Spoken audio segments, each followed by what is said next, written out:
Hello. We are about to embark on an adventure. An adventure through time. We are about to go back in time to the origins of theatre.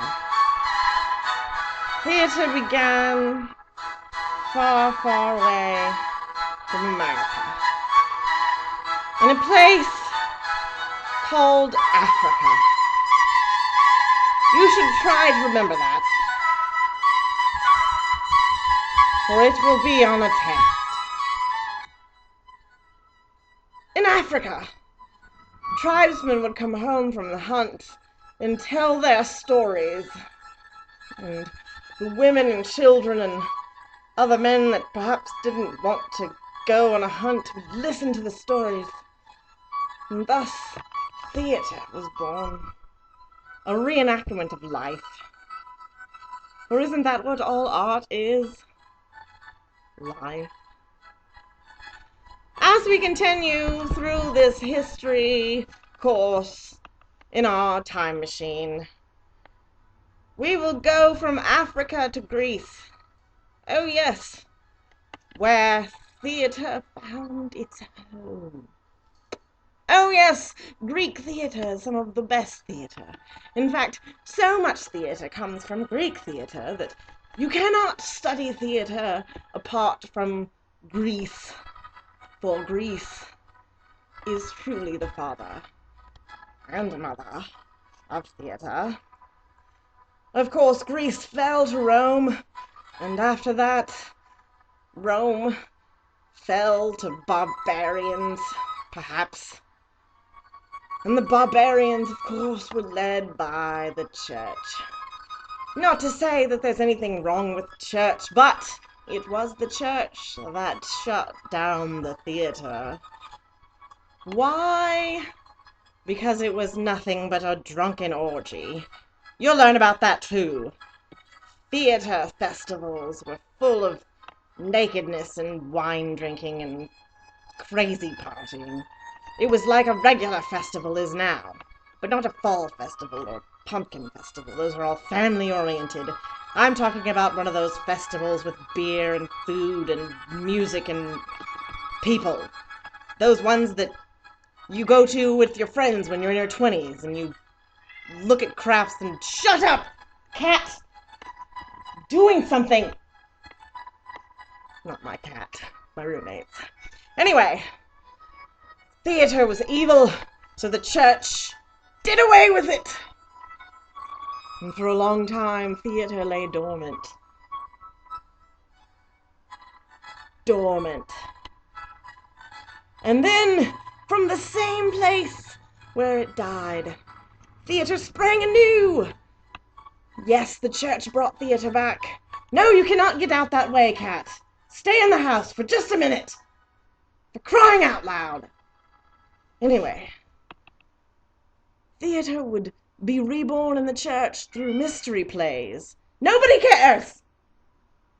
These mystery plays would eventually give way to a re-examination of old Greek theatre. Oh yes, what happened? The Enlightenment. And we looked back at science, and we looked back at art, and we said, the Greeks were awesome! Let's do some of that crap again! So we would revisit the Greeks, and we would begin to create our own theatre. And when I say we, I'm talking about people that speak English. All those other people don't matter. I'm kidding. If you think I'm not kidding, then there's something seriously wrong with you. But anyways, all those people that don't speak English don't matter. Anyway, and from this would come Shakespeare. You know, other people that didn't write Shakespeare. Some people think that Shakespeare didn't write Shakespeare, but Shakespeare wrote Shakespeare. Anyway, and from Shakespeare, we would move into the world of weirdness. Oh yes, theatre would be magical and artistic, and you would look at it even today and say, that is perfect, that is art. But it wasn't good enough for some people. Some people thought, we must deconstruct what art is, and we work our way into a time period where theatre is weird. and you will see a few clips from Weird Theater today. And I encourage you to look at it with an open mind and see where it takes you. It might take you to a place where you won't be able to stop laughing, or a place where you feel incredibly uncomfortable. And that's fine. That's art. I hope you are as excited as I am for our next step in theater. You are about to learn a great deal. A great deal about a classic art form. Why, just the other Friday, I was at Holy Taco in East Atlanta Village, and my server was a student at Savannah something or other, some art school, and she was talking to me about how much respect she had for theater artists. She herself was not a theater artist. She is a video game designer. But she did remark that it seems sad that not enough people respect theater. I'm sorry for looking at myself. I can't help it. But anyway. So there. I've talked a lot longer than I should have, and that's how long the server stayed around talking to me about how sad she was about theater. She stayed so long that I felt uncomfortable writing a tip for her, because I felt she could see me, and I felt she would be unhappy and would say something.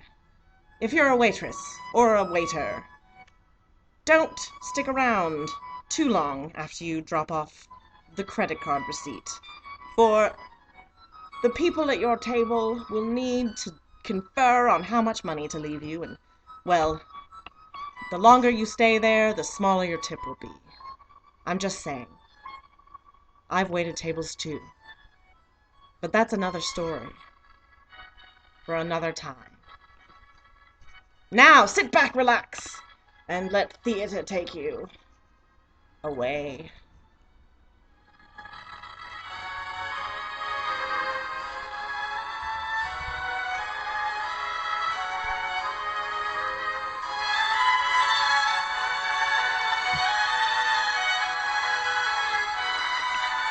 I think, oh!